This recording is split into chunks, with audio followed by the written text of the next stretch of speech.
Just a quick note for those of you at home watching this.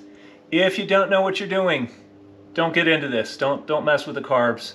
If you're not mechanically inclined, as you can see, there's just a ton of small parts, and you kind of have to be a little bit mechanically minded to remember where everything goes.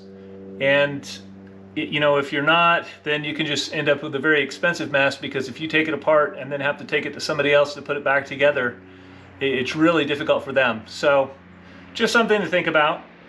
You know, working on this stuff, to some people it's second nature, and to other people it's rocket science. So, you know, if you're one of the ones that's rocket science, or you're not fairly confident, I would say don't tackle a carb job, and especially a Keihin job. These Keihin carbs on the Hondas are among the most complex carbs that I've worked on.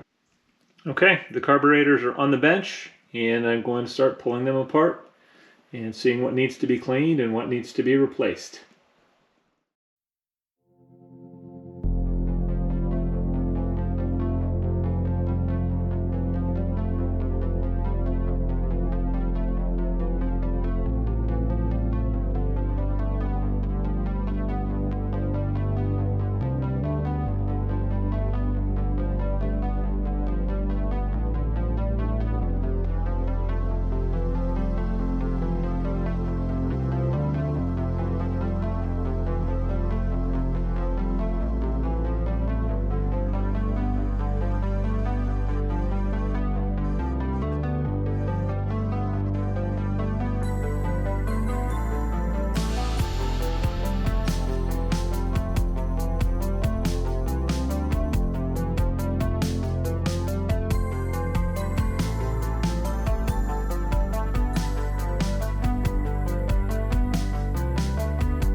The carbs don't look terrible.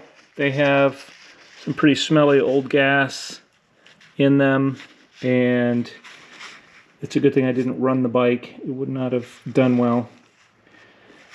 But it has currently, this is stuck in here, this is stuck in here, and my idle jet is stuck down in there.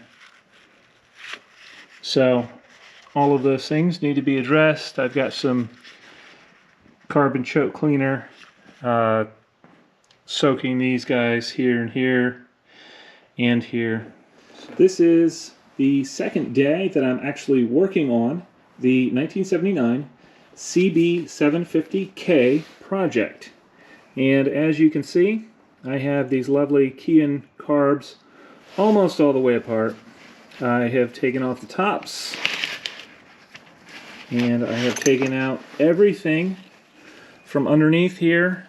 I did have a little bit of trouble getting the float needle out of this guy and this guy. I also had trouble getting the idle jet out of this guy. Everything came out though in the end, and that's what counts. So I'm going to go ahead and start cleaning these up. Unfortunately, if these were my Kunis, I could just clean them up and put them back together again. But on the Keihin carbs, right where the tip of my finger is, you can see the two heads of the Phillips head screws. Those are, you've got a little diaphragm in there and a spring. And the only way you can get at those is to actually pull the carburetor bodies off. To do that, you've got to remove these guys, remove these guys. So we'll go ahead and start in on that. The choke butterflies, you can see those little Phillips head screws in there, but those all need to be pulled off so that we can get at it. Actually, just this one needs to be pulled off, and I think this one. So regardless, we'll figure it out.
Okay, now each individual carb is pretty much broken down.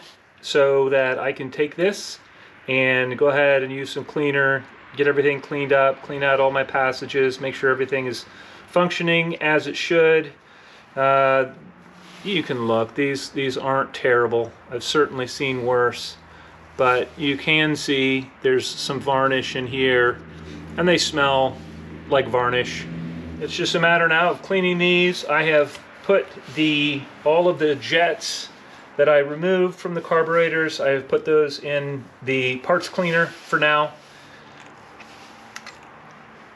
This central carb here, this is kind of the main one that everything else goes off of. I left it attached here.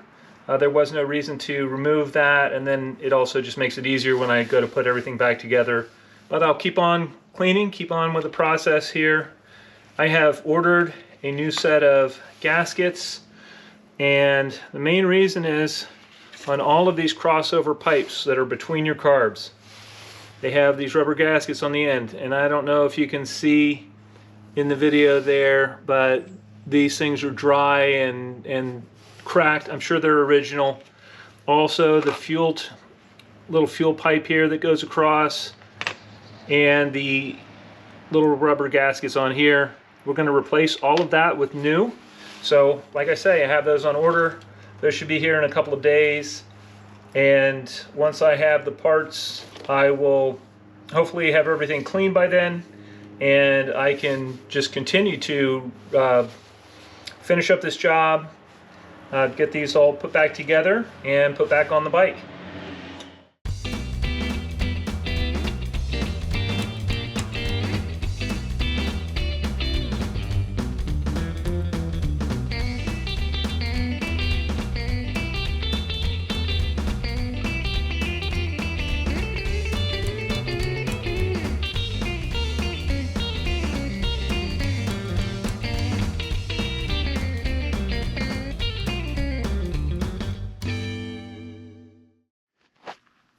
The carburetor bodies themselves are clean and nice, ready to go, ready to reassemble. So again, I'm waiting for some of the O-rings, the O-ring kit for the carburetors, and I've also got some parts currently in the parts washer.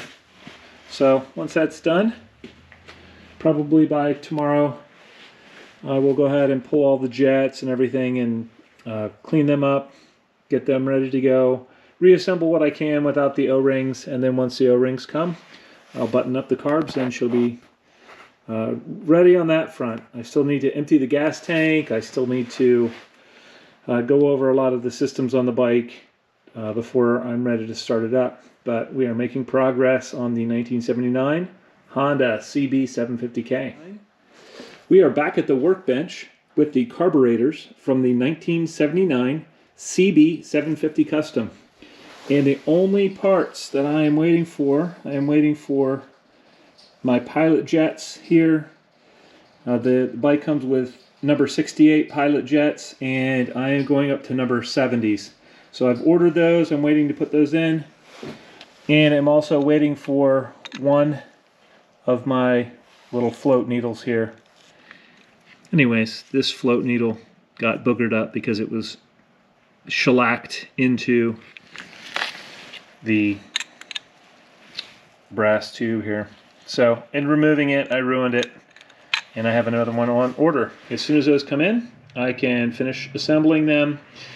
The cleaning went well. I am 2.5 turns out on all of my air fuel screws here. That's just a good starting place. And I have ordered and received and installed all new rubber tubing in here between the carburetors, and new O-rings for all of these guys. So those are installed. Like I say, it's coming along here on the project, so I'm really happy